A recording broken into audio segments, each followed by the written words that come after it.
Innovation is one of the buzzwords today in terms of a developing economy. Let's find out more tonight about that with Lorenzo Hodges. Innovation, without getting into the myriad of academic definitions, really is about creating new value that would bring impact to people's lives. Okay? And so there's that element of novelty and newness in anything that may be considered innovation. With oil and gas no longer a guarantee, the country must pivot. The pivot starts with bold ideas and turning them into action. We have significantly depended on oil and gas as the major part of our GDP, the major contribution to our overall revenues as a sector that really dominates compared to all other sectors. The manufacturing sector continues to improve and increase.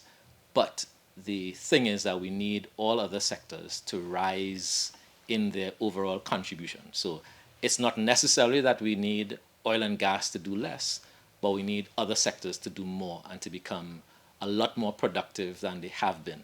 And that's at the root of diversification. Other sectors include agriculture and smart farming. And so there's a lot of education that can support us there. But the whole point of innovation in this case, especially in the context of agriculture, would be to reduce our food dependency on exports and to, of course, increase our food security that we can without needing to. The question arises, can we produce more food here? Can we process it locally?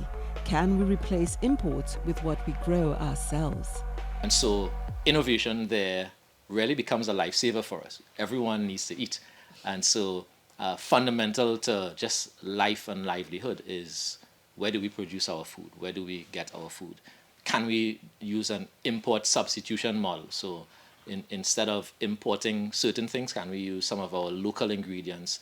Innovation isn't just about tech, it's about resilience. And with global supply chains under strain, food security is no longer optional, it's essential. But to truly innovate, we must start with our youth. So there are new things we have to begin to teach if we have to have a generation that rises up and takes Trinidad and Tobago forward.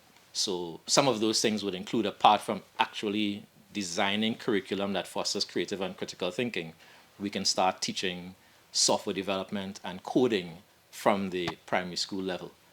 And that transformation has to be driven by leaders in government, in business, and in our schools.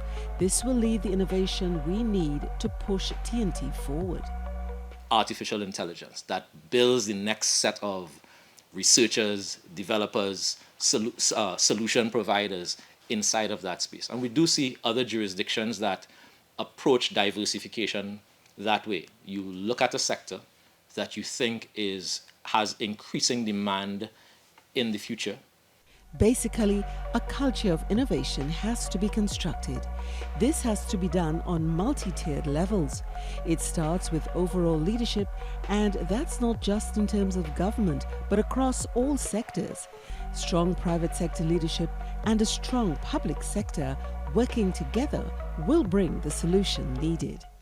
Mary Therese Bernard for We Focus on TTT News.